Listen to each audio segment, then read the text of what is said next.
Bien, Feni, contundente, Bueno, la información es estos sumamente importante. son todos los detalles, por supuesto, y algo con lo que me quiero quedar de lo que nos decía aquí Martín Rey, ¿no? Que todos los casos se denuncian, no solamente los que terminan siendo cometidos, sino también aquellos que no, como para que ellos puedan hacer las investigaciones. Y tenemos placas para compartir. A ver, contanos, estafas, una voz en el teléfono, alguien que te llama, vos levantás el tubo y ahí arranca la historia. En general, la mayoría de las veces esto sucede con teléfonos fijos, y lo que se recomienda es no aportar datos, es decir, no entrar en confianza con la otra voz del otro lado que tal vez le suene a un familiar. En caso de perseverancia, de que sigan llamando el interlocutor, bueno, dar cuenta en forma inmediata a sus familiares directos y si no también en ese momento llamar al 911. Bien, y por último, no brindar información respecto a si en su domicilio existen elementos de valor y o dinero en efectivo. O sea, ser muy cautelosos y lo principal, creo yo, ¿no? Y como recomendación por haber pasado con algún familiar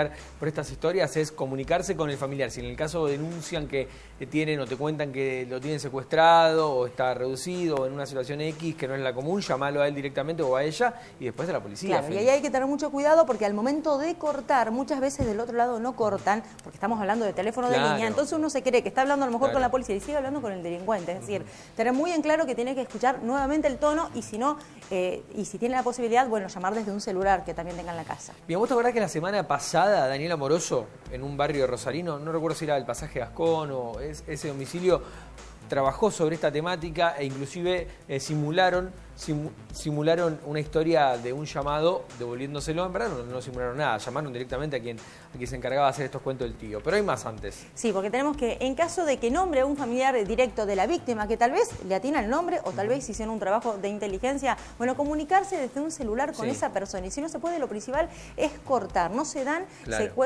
no se dan físicamente secuestros extorsivos, sino de estafa. Entonces, en primer lugar, tranquilizarse.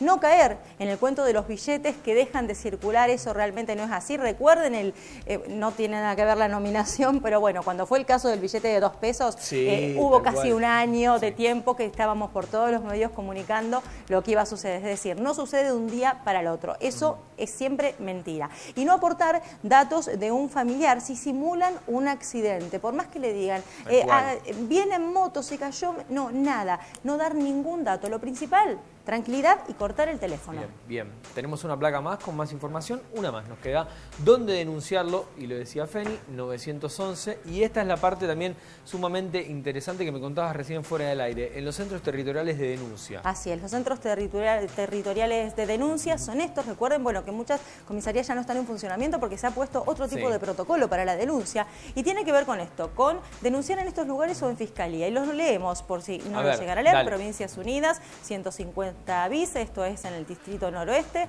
Boulevard Rondó 767 en la zona norte, Francia 4435, también eso es en el distrito sudoeste, Mendoza 3538 en zona oeste y seguimos. Y después tenemos el Ministerio Público de la Acusación, esto es en la zona centro, Montevideo 1968, en Uriburu 637, distrito sur, y por último en Sánchez de Thompson 48, esto es el barrio Fonavi de Grandoli y Gutiérrez. Todo esto, esta información la tenés en internet. Exactamente. Y si no, vas a buscar obviamente estos datos en alguna nota de Rosario 3, donde puedas también comparar con alguna historia que hayas escuchado en tu barrio, de algún familiar, y de esa manera vas a poder estar en contacto con estos centros para realizar la denuncia.